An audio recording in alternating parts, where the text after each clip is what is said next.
أعوذ بالله من الشيطان الرجيم بسم الله الرحمن الرحيم يا أيها الناس اتقوا ربكم الذي خلقكم من نفس واحدة وخلق منها زوجها وبث منهما رجالا كثيرا ونساء واتقوا الله الذي تساءلون به والأرحام إن الله كان عليكم رقيبا يا أيها الذين آمنوا اتقوا الله حق تقاته ولا تموتن إلا وأنتم مسلمون.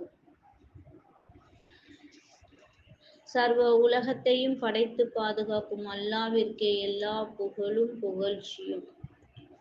தூணினின்றி வானை உயர்த்திய வல்லோனாகிய அரிஷை தன்னுடைய இருப்பிடமாக கொண்டு உலகத்தை ஆட்சி செய்யும் வல்லோனாகிய அல்லாவிற்கு எல்லா புகழும் புகழ்ச்சியும். அல்லாவின் தூதர் முஹம்மது முஸ்தபா ஸல்லல்லாஹு அலைஹி வஸல்லம் அவர்களின் மீதும் அவர்களின் குடும்பத்தார்கள் மீதும் அவர்களுடைய தோழமார்கள் மீதும் மற்றும் சஹாபாக்கள் மீதும்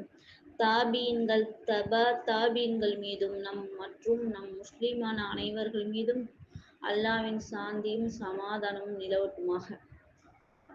அஸ்ஸலாமு அலைக்கும் ரஹ்மத்துல்லாஹி வபரகாத்துஹு. இன்னைக்கு எனக்கு கொடுக்கப்பட்ட தலைப்பு எதுன்னு பார்த்தீங்கன்னா, அழகிய கடலும் அரிஷின் நிழலும்.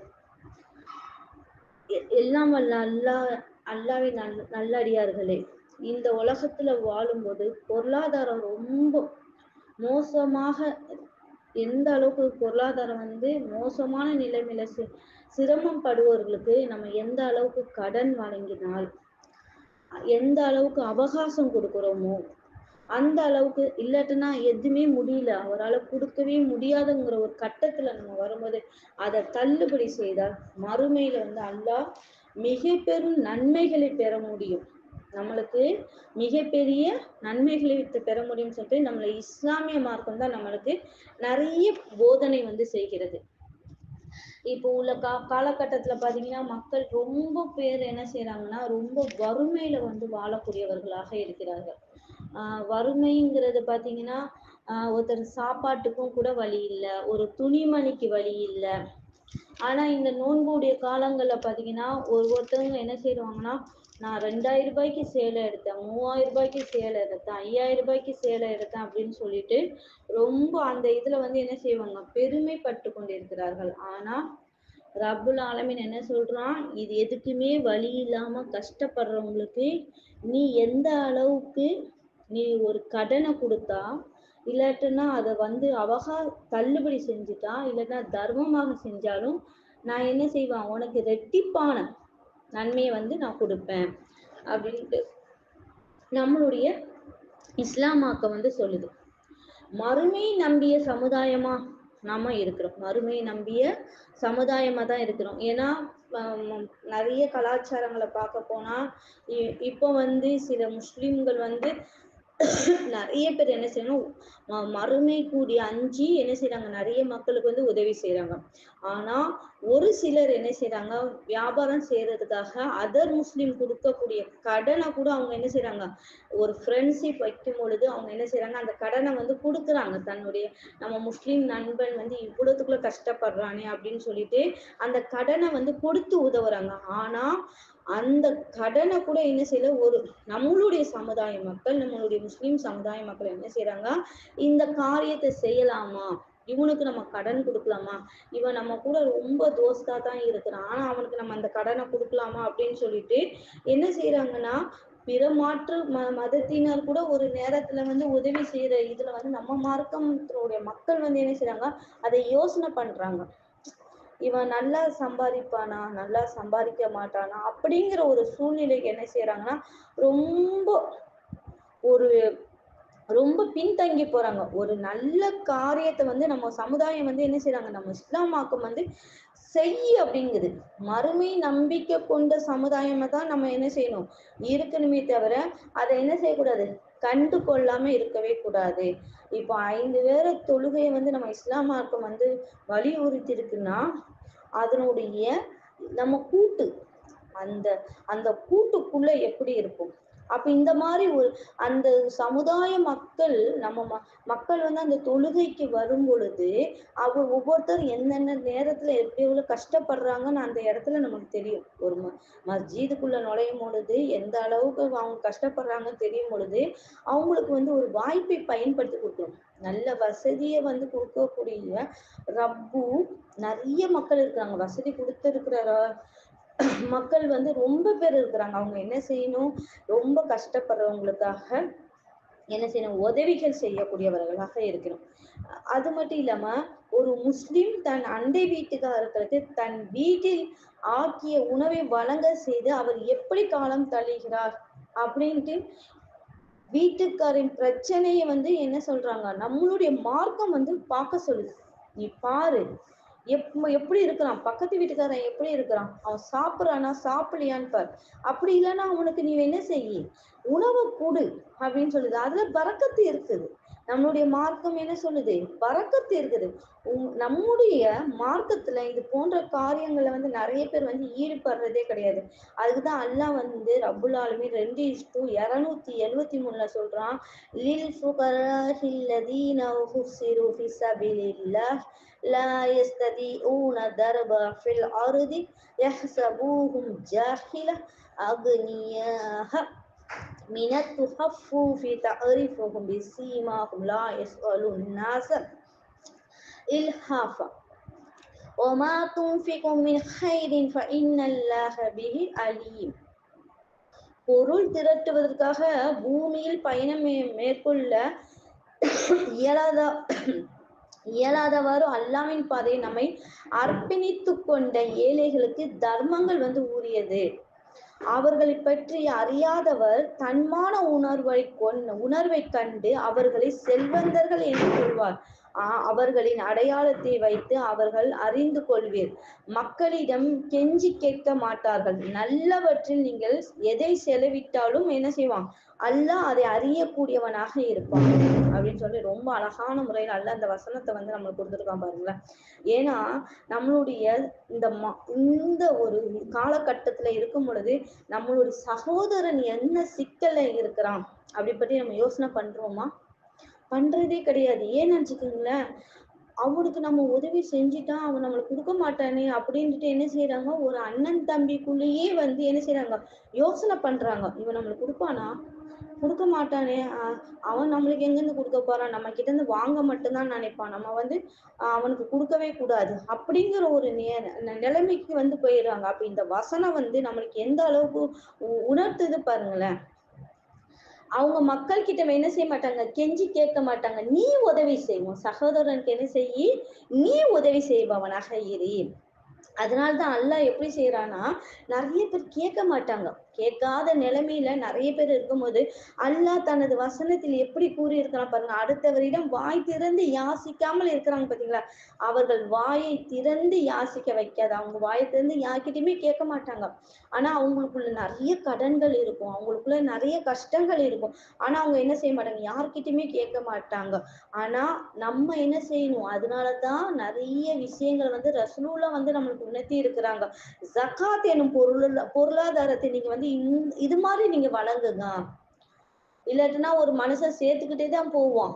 ஒருவன் வந்து ₹1 கடன் கொடுத்தாலும் அதை என்ன செய்வான், நேத்து நான் உனக்கு ரூபா கொடுத்தேன்ல, அது எனக்கு தந்துடான்ப்பா அப்படின்னு கேட்பான். ஆனா அவனுடைய நிலைமைக்கு எப்படி இருக்கும், கொடுக்க முடியாத ஒரு சூழ்நிலையில உட்கார்ந்துட்டு இருப்பான். நேத்து அவன் கிட்ட இருந்து வாங்கின கடன் அவன் மனசுக்கு உறுத்தும்.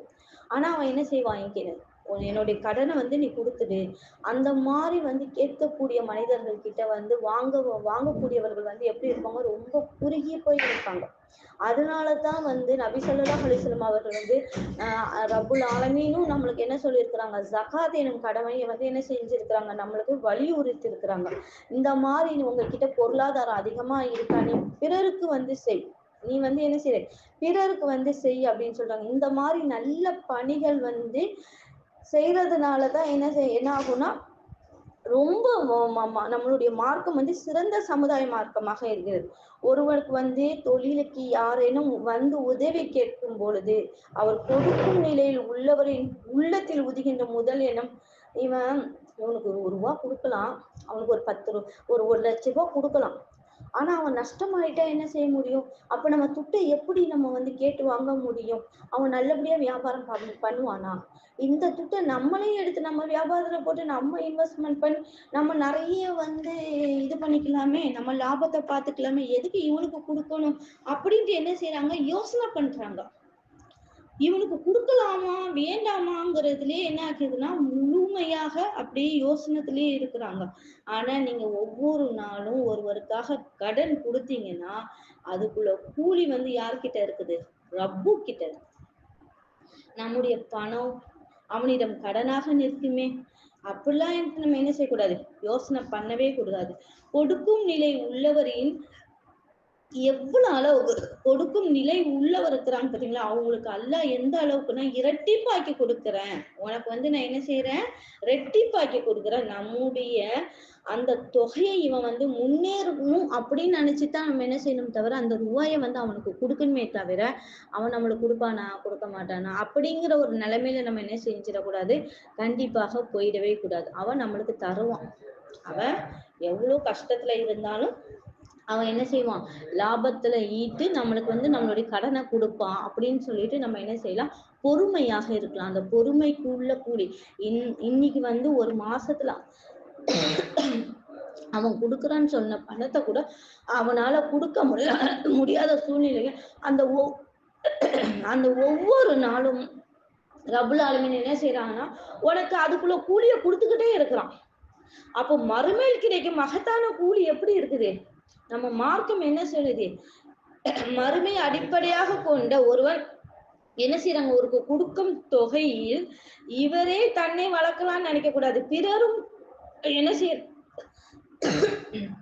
கொடுக்கிற நன்மைகள் எல்லாம் மறுமையில் அல்லாஹ் இவருக்கு வழங்கி விடுகின்றான். இப்போ அவருக்காக எவ்வளவுக்குள்ள நம்ம இறங்கி போகிறோமோ அந்த அளவுக்கு, கீழ் இறங்கி போகிறோமோ அந்த அளவுக்கு அல்லாஹ் என்ன செய்யறான், அல்லாஹ்விடம் கூலி நம்ம கிட்ட கிடைச்சிக்கிட்டே இருக்குது. அல்லாஹ் கிட்ட இருந்து நம்மளுக்கு என்ன செய்யணும், ஒவ்வொரு நாளும் நம்மளுக்கு கூலி கொடுத்துக்கிட்டே இருக்கலாம். கொடுப்பவர் அல்லாஹ்வுக்காகவே தான் கொடுக்கணும்.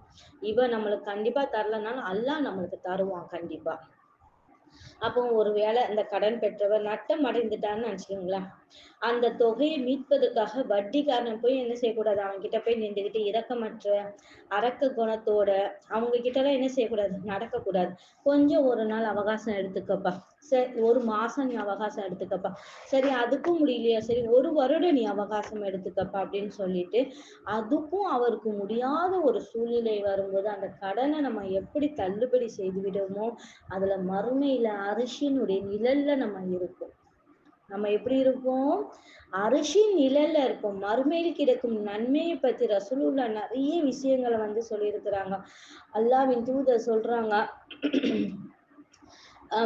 நூல் அஹ்மதுல பதிவிட்டு இருக்கிறாங்க, அல்லாஹ்வின் தூதரே, கடன் வாங்கி சிரமப்படுவோருக்கு ஒருவர் தவணை வழங்குகின்றார் எனில் அவர் தவணை அளிக்கும் ஒவ்வொரு நாளிலும் அவர் கொடுத்த கடன் தொகையை போல் 1 மடங்கு தர்மம் செய்த கூலி அவருக்கு உண்டு. ஒரு நாள் நீ தள்ளினா கூட அதுக்குள்ள கூலி எப்படி இருக்கிறான் அல்லாஹ் சொல்றான் பாருங்களா, ஒரு நாள் தர்மம் செய்த கூலி உனக்கு உண்டு. கடன் வாங்கி சிரமப்படுவோருக்கு ஒருவர் தவணை வழங்கினால் எனில் தவணை அளிக்கும் ஒவ்வொரு நாளிலும் அவர் கொடுத்த கடன் தொகையை போல் 2 மடங்கு தர்மம் செய்த கூலி அவருக்கு உண்டு என்றும் நீங்கள் கூறியதாக நான் செவி மெடித்தேனே, அது சரிதானா என்று புரைதா ரலியல்லாஹு அன்ஹு கேட்டபோது, கடனின் தவணை காலம் முடிவதற்கு முன்னால் ஒவ்வொரு நாளும் தர்மம் செய்த கூலி அவருக்கு உண்டு. கடன் தவணை முடிந்ததும் அவகாசம் அளித்தால் அவருக்கு ஒவ்வொரு நாளும் அவர் அளித்த தொகையை போல் 2 மடங்கு ரப்பு எப்படி கொடுக்குறான் பாருங்களேன், நம்மளுக்கு 2 மடங்கு தர்மம் செய்த கூலி உண்டு என்று நபி ஸல்லல்லாஹு அலைஹி வஸல்லம் அவர்கள் கூறியிருக்கிறார்கள். அப்போ எந்த அளவுக்கு, இப்போ ஒரு உதாரணத்துக்கு ஒரு மனிதர் இருக்கிறாங்க, ஒரு மனிதர்கிட்ட ஒருத்தர் என்ன செய்யறாங்க, ஒரு சகோதரனுக்கே நினைச்சுக்கீங்களேன், அந்த சகோதரனுக்கு தன்னுடைய தம்பிக்காக என்ன செய்யறாங்க, 1 லட்சம் ரூபாய் கடன் கொடுக்குறாங்கன்னு நினைச்சுக்கீங்களேன். அந்த 1 லட்சம் ரூபாய் கடனை இந்த வருடத்துக்குள்ள நீ திருப்பி கொடுக்கணும், அடுத்த வருடத்துக்குள்ள எனக்கு கண்டிப்பா தரணுங்கும் பொழுது அந்த சகோதரனுக்காக அவங்களுக்கு அவங்க அண்ணன் கையில என்ன செய்ய முடியல, அந்த கடனை கொடுக்க முடியாத ஒரு சூழ்நிலை வரும் பொழுது அப்ப என்ன செய்யலாம், அவங்க தம்பிக்காக என்ன செய்யலாம், அந்த கடனை தள்ளுபடி செய்யலாம். இல்லாட்டினா அவகாசம் கொடுக்கலாம். எந்த அளவுக்கு அவகாசம் கொடுக்கலாம், உனக்கு எவ்வளவு காலங்கள் முடியுமோ அந்த அளவுக்கு அவகாசம் கொடுக்க ஒரு நாள் நீ ஒரு அவகாசம் கொடுத்தா கூட அதனுடைய கூலி யார்கிட்ட இருந்து கிடைக்கிறது, ரப்பு கிட்ட இருந்து கிடைக்கிறது. அப்போ ஒவ்வொரு நாளும் அவகாசம் அழிச்சுக்கிட்டே இருக்கும் பொழுதே அவனால சுத்தமா கொடுக்க முடியாத சூழ்நிலை வரும் பொழுது அப்போ என்ன ஆகுது, அந்த கடனை அவன் தள்ளுபடி செய்யும் பொழுது அதை அல்லாஹ் என்ன செய்யறான், அவங்களுக்கு இரட்டிப்பாக்கி தருகிறான். ஏதோ ஒரு விதத்துல நம்ம ஏதோ ஒரு ஒரு வியாபாரத்துக்காக போடுவது அதோடைய பிசினஸ் எப்படி வளருது, ரொம்ப அதிகமாக நம்மளுக்கு வளர்ந்துகிட்டே தான் இருக்கும். வட்டியை ஒரேடியாக வீழ்த்தும் கூடிய மார்க்கம் எந்த மார்க்கம், நம்மளுடைய மார்க்கம். எந்த அளவுக்கு நன்மைகளை அள்ளி அளவுக்கு அதிகமாக வழங்குகிறது, அந்த அளவுக்கு அதிகமாக என்று மனிதன் லாப நட்ட கணக்கு பார்க்கும் மனநிலை கொண்டவன் என்பதாலும் கடன் வழங்கியவர் அந்த தொகையை தன் தொழிலுக்காக பயன்படுத்தி லாபம் சம்பாதித்ததை தியாகம் செய்கின்றார் என்பதாலும் மறுமையில் அல்லாஹ் அவருக்கு கூலியாக வாரி வழங்குகின்ற சன்மானங்களை எந்த அளவுக்கு நம்ம மார்க்கம் சொல்லி இருக்குது. ஒரு செல்வந்தன் கை கொண்டிருந்தால் ஏழைகள் எத்தனை வளங்கள், எவ்வளவு செல்வந்தர்கள் இருக்கிறாங்க, அவங்க ஏழை மக்களுக்கெல்லாம் கொடுக்கும் பொழுது அவங்களுடைய பிறர்கிட்ட போய் கேட்கிற நிலைமை இருக்குமா, இருக்கவே இருக்காது. ஏன்னா மறுமையினுடைய ஒரு காலங்கள் அல்லாஹ்வின் தூதர் மறுமையினுடைய ஒரு காலங்கள் வரும். அப்போ எல்லோருமே எப்படி இருப்பாங்க, செல்வந்தராக இருப்பார்கள். ஒருவன் தர்மத்தை கொண்டு வரும் பொழுது அவன் சொல்லுவான், நீ நேற்று கொண்டு வந்தால் அந்த தர்மத்தை நான் வாங்கியிருப்பேன், ஆனா இன்னைக்கு எனக்கு வேண்டாம் அந்த தர்மம் அப்படின்னு சொல்லுவாங்களாம். அப்போ நம்ம என்ன செய்யணும், பிறருக்கு கொடுத்து உதவக்கூடிய ஒரு மனப்பக்குவத்தை நம்ம கொண்டுட்டு வரணும். சரிங்களா? அப்போ எந்த அளவுக்கு ஒருவன் கஷ்டப்படுகிறான்ங்கிற நமக்கு தெரியுது. அப்ப அந்த கஷ்டப்படும் பொழுது நம்ம என்ன செய்யணும், அவங்களுக்காக ஒரு இரக்கம் பட்டு நீங்க அந்த கடனை நம்ம எந்த அளவுக்கு தள்ளுபடி செய்கிறோமோ அந்த அளவுக்கு அல்லாஹ் நம்மளுக்கு என்ன செய்யறான், ரெட்டிப்பாகி கொடுக்குறான். அந்த விஷயங்களை ரெட்டிப்பாகி நம்மளுக்கு கொடுத்துக்கிட்டே தான் இருக்கிறான். இப்னு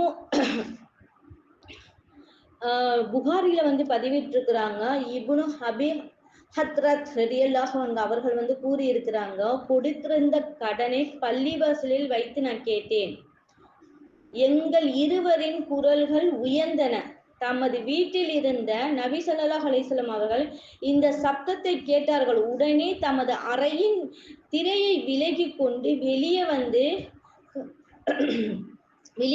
அருகில் கொண்டு என்ன சொன்னாங்க, கபே என்று கூறிவிட்டார்கள். இதோ வந்தேன் அல்லாஹ்வின் தூதரே என்றேன். பாதி என்பதை காட்டும் விதமாக செய்கை மூலம் காட்டி உமது கடனில் இவ்வளவை தள்ளுபடி செய்வராக. என்ன செய்றாங்க, அவர்களுக்கு சொல்றாங்க, நீங்க என்ன செய்யுங்க, பாதி கடனை தள்ளுபடி செய்வீராக என்று கூறினார்கள். அவ்வாறே செய்கின்றேன் அல்லாஹ்வின் தூதரே என்று கூறினேன். எழுவீராக, பாதியை நிறைவேற்றுவீராக. உடனே கடன் பெற்றவர் இப்னு அபி ஹத்ரத் ரலியல்லாஹு அன்ஹு அவர்களிடம் நபி ஸல்லல்லாஹு அலைஹி வஸல்லம் அவர்கள் கூறுறாங்க, இந்த அளவுக்கு நீங்க என்ன செய்யுங்க, பாதி கடன் உயர்த்தி பேசாதீங்க, அவங்களுக்காக பாதி கடனை தள்ளுபடி பண்ணிடுங்க, பாதி கடனை அவங்க என்ன செஞ்சிடுவாங்க, உங்களுக்காக அவங்க வழங்கிடுவாங்க. இப்ப நிறைய தர்மங்களை பெறக்கூடிய இப்போ ஒரு கடனை நம்ம தள்ளுபடி செஞ்சோன்னா அது நிறைய என்ன செய்யுது, நம்மளுக்கு தர்மங்களை பெற்று தருகிறது. நபி ஸல்லல்லாஹு அலைஹி வஸல்லம் அவர்கள் சொல்றாங்க, கடன் பட்டவர்களை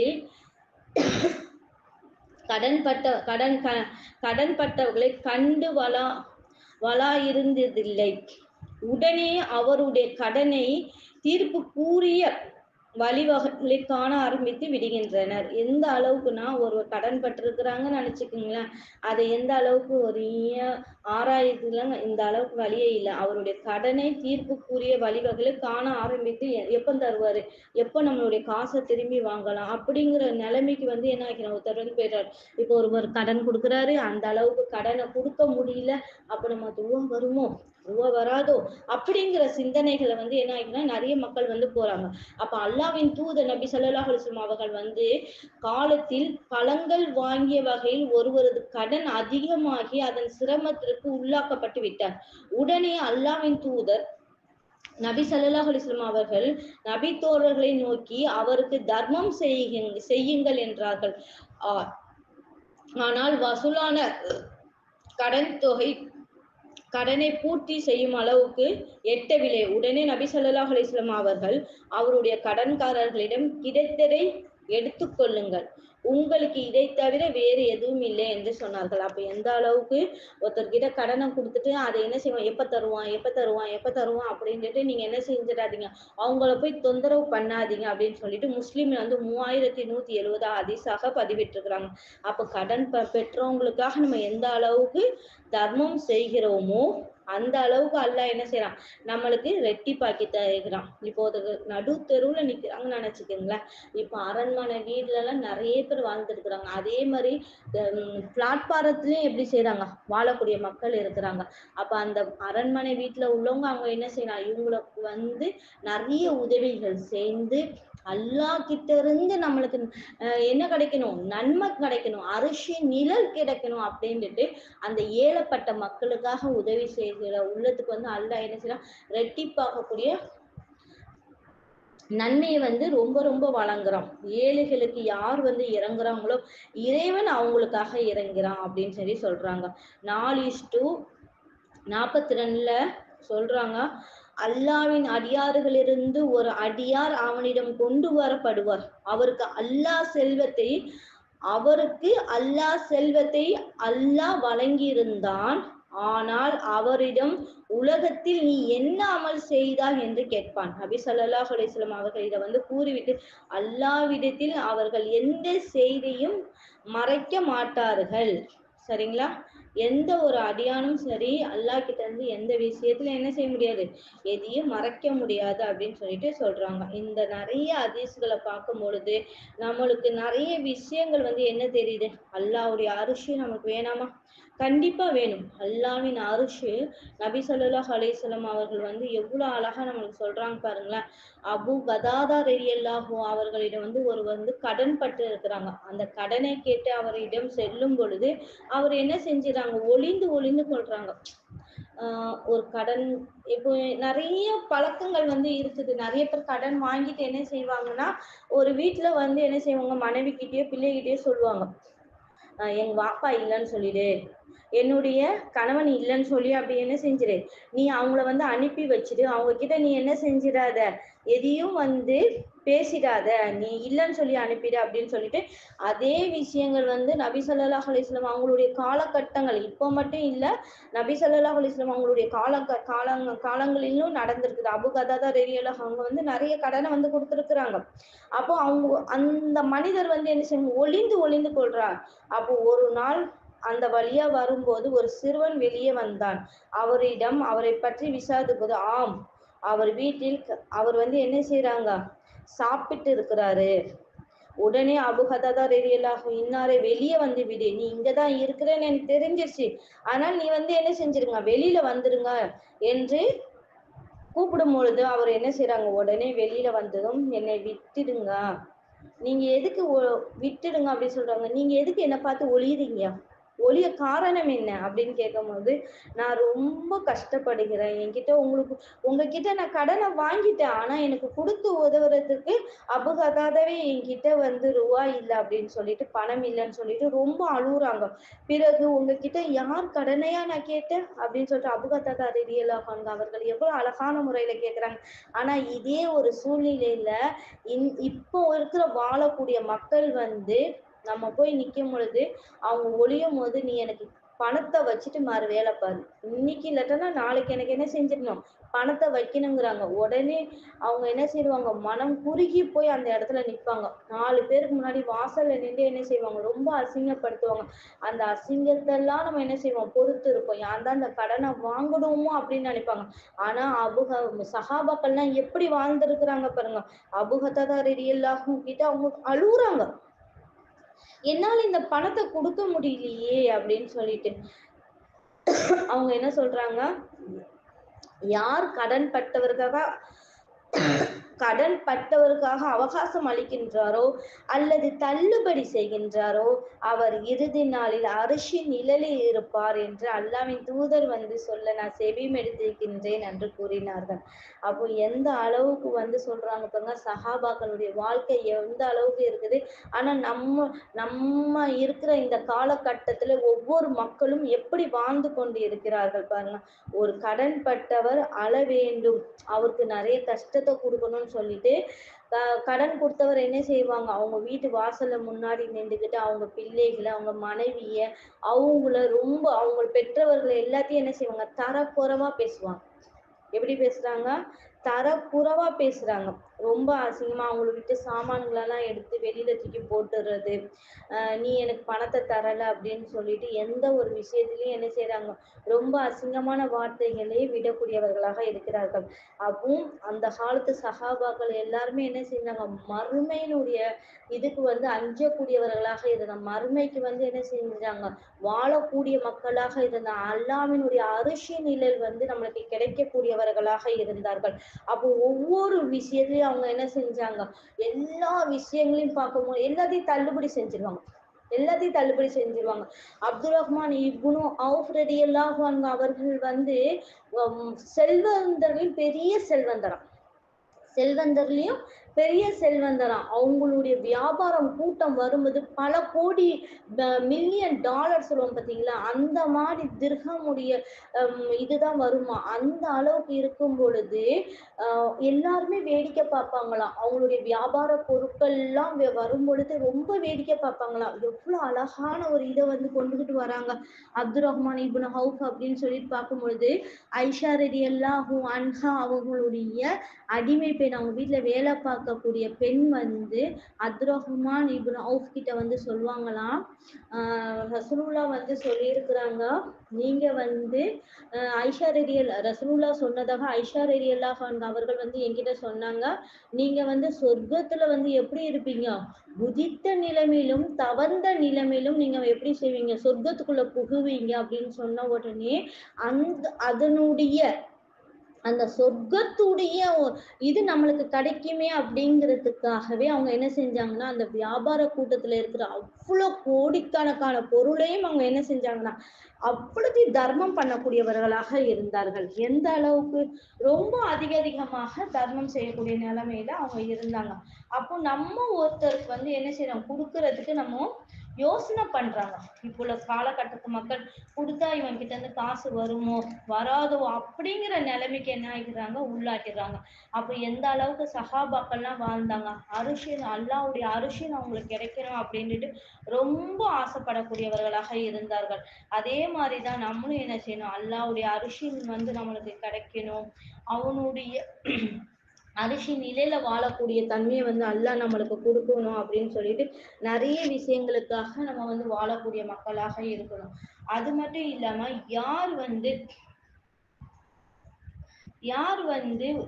எந்த காரணத்துக்காகவும் என்ன செய்யக்கூடாதுன்னா, ஒருத்தர்கிட்ட போய் நின்றுக்கிட்டு அசிங்கமான வார்த்தைகளையும் சரி, கேவலமான வார்த்தைகளையும் பேசி அவங்க வீட்டினுடைய பெண்களையும் சரி, பிள்ளைகளையும் சரி, ஒவ்வொருத்தவங்க என்ன செய்வாங்க, அசிங்கமான முறையில ரொம்ப கேவலப்படுத்தி அந்த அளவுக்கு கொண்டு போகாம அல்லாஹ் எல்லா மக்களையும் பாதுகாக்கணும்.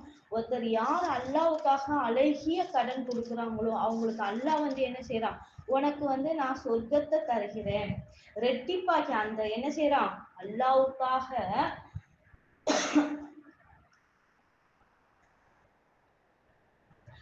இன்னா துக்ரிதுல்லாஹ கர்தன் ஹஸனை யுதாஇஃபு லகும் வயக்ஃபிரு லகும் வல்லாஹு ஷக்கூருன் அலீம். அல்லாஹ்விற்கு அழகான கடனாக நீங்கள் கொடுப்பீர்களாயின் அதனை அவர்கள் இரட்டிப்பாக்கி, அல்லாஹ் என்ன செய்யறான், அதனை அவன் என்ன செய்யறான், ரெட்டிப்பாக்கி வைப்பான். இன்னும் உங்கள் குற்றங்களை மன்னித்து விடுவான். அல்லாஹ் சொற்ப நன்றியையும் மிக அங்கீகரிப்பவன், மிக சகிப்பவன் அப்படின்னு சொல்லி சொல்றாங்க. அப்போ யாருக்காக நம்ம என்ன செய்யறோமோ, கடனை கொடுக்குறோமோ, அதுக்குள்ள கூலி யார்கிட்ட இருக்குது, ரப்பு கிட்ட இருக்குது. அப்போ நம்மளுக்கு அழகான முறையில ஒருத்தருக்கு கடன் கொடுக்கும் பொழுது அதுக்குரிய கூலிய வந்து நம்மளுக்கு கிடைக்காம இருப்பதே இல்லை. சரிங்களா? இன்ஷா அல்லாஹ். இன்னும் நம்ம வந்து அவ்வளோ நிறைய விஷயங்களை பார்க்கும் பொழுது நம்மளுக்கு என்ன, கடன் கொடுக்கும் நிலையில் உள்ளவர்கள் கடன் பட்டவர் கொடுக்க முடியாவிட்டால் என்ன செய்யணும், அதை வந்து தள்ளுபடி செய்யும்படி நம்மளுக்கு மனப்பக்குவத்தை வந்து நம்ம கொண்டு வரணும். நம்ம மார்க்கம் என்ன சொல்லுது, ரொம்ப சிறப்பான மார்க்கம் நம்மளுடைய மார்க்கம். அப்போ ஒருத்தருக்காக நீங்க என்ன செய்யுங்கன்னா தள்ளுபடி பண்ணுங்க. மறுமை நம்பிய முஸ்லிம்கள் மறுமைக்காக என்ன செய்யணும், கடன் கொடுக்கக்கூடியவர்களாக இருக்கணும். நான் கடனே கொடுப்பதில்லை, உலகத்துல லாப நட்ட கணக்கை மட்டும் மட்டும் பார்த்துக்கிட்டே இருப்பேன், பொருளிலிருந்து என்ன செய்வேன் யாருக்குமே கொடுக்க மாட்டேன் அப்படின்னு சொல்லிட்டு தனக்குள்ளேயே வைக்க வைக்க என்ன ஆகும்னா அது எதுவுமே என்ன ஆகும், நாளைக்கு மறுமையில வந்து பெரிய இதுவா வந்து நிற்கும். அப்போ அதனுடைய சூழ்நிலை எப்படி இருக்கும், ரொம்ப மோசமான நிலைமையில தான் இருக்கிறோம். அப்படியே கடன் கொடுத்த பின் கடன் பட்டவர் கடனை செலுத்தாமல் தவிக்கும் போது அதனை தள்ளுபடி செய்ய முன் கண்டிப்பாக வரணும். யார் முன் வருவதில்லையோ அவருடைய மனநிலைமைகள் வந்து ரொம்ப மோசமான நிலைக்கு மாறும். அது மட்டும் இல்லாம அல்லாவிடம் வந்து அதிகமான கேள்வி கணக்குல வந்து அவங்க வந்து நிற்பாங்க. ஒவ்வொருத்தரும் சரி, தன்னுடைய உறவினர்களிடம் வந்து சரி, நம்ம கொடுக்கக்கூடிய ஒரு கடன் வந்து எப்படி இருக்கும், நம்ம உறவினர்கிட்ட இருந்து தொடங்கணும். ஏன்னா அல்லாவின் தூதரும் என்ன சொல்லியிருக்கிறாங்க, நீங்க முதல்ல நீங்க ஒருத்தருக்கு உதவி செய்யணும்னா உங்களுடைய குடும்பத்தார்களிலிருந்து உதவி செய்யுங்க. ஃபர்ஸ்ட் நம்மளுடைய குடும்பத்தார்கள்ல நம்ம ஃபர்ஸ்ட் நம்மளுக்கு யார் முக்கியத்துவம், நம்மளுடைய தாய் தகப்பன். அதுக்கப்புறம் யாரு, நம்மளுடைய உடன் பிறந்த சகோதர சகோதரிகள். அப்ப அவங்களுக்கு நம்ம என்ன செய்யணும், கண்டிப்பாக உதவி செய்யக்கூடிய மனப்பக்குவம் இருக்கணும். நம்மளுடைய தம்பிக்காக நம்ம உதவி செய்யறோம், அல்லாஹ் அதுக்குள்ள கூலியும் அல்லாஹ் எனக்கு மறுமையில தந்தா போதும், அவனுடைய அரிசனுடைய நிழல்ல இருந்தா போதும் அப்படின்னு சொல்லிட்டு என்ன செய்யணும், அவங்களுக்கு நம்ம நல்ல மனதோட அந்த பணத்தை அந்த உதவியை வந்து கொடுக்க கொடுக்க அல்லாஹ் அதுக்குடைய கூலிய வந்து நான் ஒவ்வொரு நாளும் உனக்கு தர்மத்துல எழுதுறேன் அப்படின்னு சொல்றான். இன்ஷா அல்லாஹ் நல்ல சமுதாயமாக நம்ம வாழக்கூடிய மக்களாக இருக்கணும். நிறைய குடும்பங்கள் வந்து இந்த மாதிரி ஒரு கஷ்டத்துல இருக்கும் பொழுது நம்ம என்ன செய்யணும், நிறைய மக்களுக்கு உதவி செய்யக்கூடிய நல்ல அடியார்களுடைய வாய்ப்பை அல்லாஹ் நம்ம தரணும். அல்ஹம்துலில்லாஹ். இந்த வாய்ப்பை பயன்படுத்தி நல்ல யார் யாருக்கெல்லாம் அது கொடுக்கணுங்கிற ஒரு காலகட்டங்கள் இருக்கும் பொழுது அந்த ஏழப்பட்ட மக்களுக்கு கொடுக்கக்கூடிய நற்பாக்கியத்தையும் தந்து சொர்க்கத்தில் அல்லாஹ் எல்லோரையும் ஒன்று சேர்த்து வைக்கணும் என்று உங்களையும் சரி என்னையும் சரி எல்லோரையும் ஒன்று சேர்த்து வைக்கணும் என்று என்னுடைய உரையை முடிக்கிறேன். வாஹிரு தாவானா அல்ஹம்துலில்லாஹி ரப்பில் ஆலமீன். அஸ்ஸலாமு அலைக்கும் வரஹ்மத்துல்லாஹி வபரகாத்துஹு.